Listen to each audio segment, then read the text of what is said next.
creator now allows you to create all kinds of different shapes for your flag. These shapes are not only added on the canvas, but they mask the canvas. So, for example, this flag for Norway, everything that is outside that you cannot see here is cut off. So it is longer and wider, but it is cut off to this. So when we export this one, this area will be transparent. And you can do all kinds of crazy things with it. So flag making has reached a completely new level in Flag Creator. So let me show you how it works. Let's first reset the canvas so that we start from blank. And we will take some flag. Let's say Catalonia, because we have these stripes here. You see all the stripes are still in place there. It's an older template, so we have every stripe as a single element on the screen. Now we go to shape. What is in shape now as well is the canvas proportion. So we can adjust the proportion here just by selecting something new, and we can even change this. So 3:6, let's do it. Okay, adjust it. So now we want to make it a pennant flag, so a flag that has a broad side and a pointy side on the other side. We just click here and we have the pennant here. We can even make it longer. We just increase the width here. Then you can of course add all kinds of elements. So let's just take this diamond shape here, adjust it like this, or let's just for fun, let's add this one here. So let's make it maybe blue. So whatever country that is now, and let's add a star so that you can see what kinds of things you can do. Let's center it visually.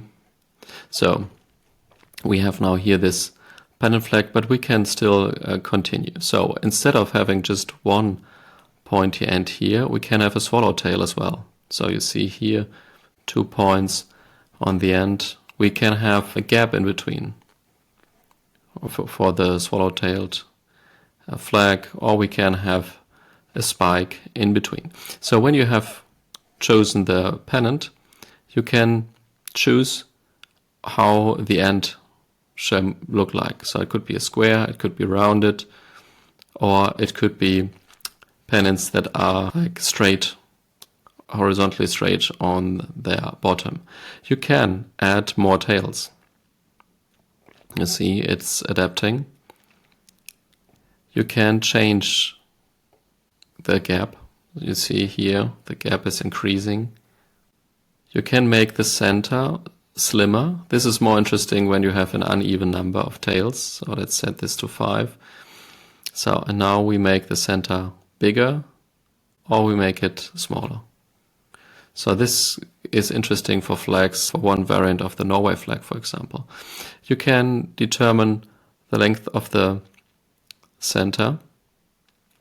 Reducing the length will make it shorter.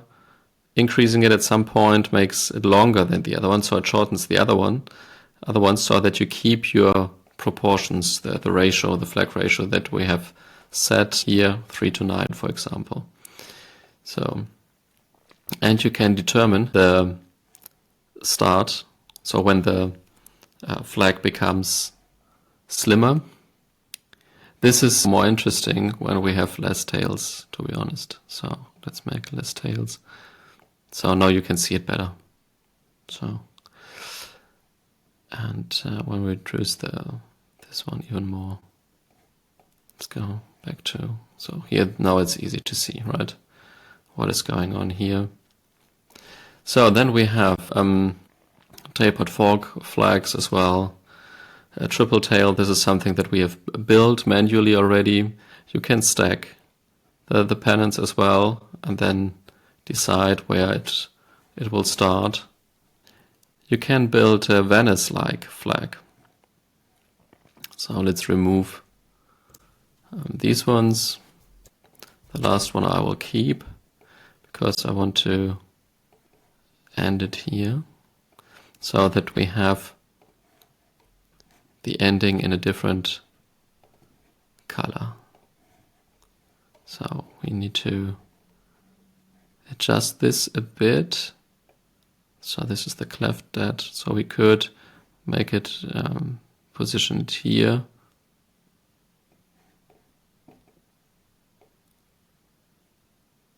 So you can experiment with it, what looks good for the flags in your setting. We could do it like this, or we could add a bit more space to it like this. Here as well you can define the gap, add more tails, or reduce them to a few. Yeah, here's the triangle. You can choose how the colors are working. For those who want to build emblems for factions in video games or for military settings in alternative history, these options are especially interesting. So here you can see that the stuff is cut off that we have put on there before. And let's add a background that is here with a pattern maker. So we add a layer. We have the horizontal stripes. And here we add more. So you see that the outer part is cut off. This is something that was not possible in Flag Creator before. Now you can just easily mask. So you could do it like this. And then let's add this bird, for example. Yeah. So when you export this one now, it will come with, of course it will be a rectangle in the end, but it will have a transparent border. So you can easily upload this as a profile pictures, whatever. You don't have to worry about cutting off the edges. Yeah, so this is the new update on Flag Creator. You can add now all kinds of new flags and flag shape. And yeah, I'm very curious what you build with it. This is something that users have voted for in our Vote for Features area. And yeah, if you have other ideas that further improve Flag Creator, let me know. Drop me a comment here, add a feature you want to suggest to our website, or reach out via email. Thank you and have fun.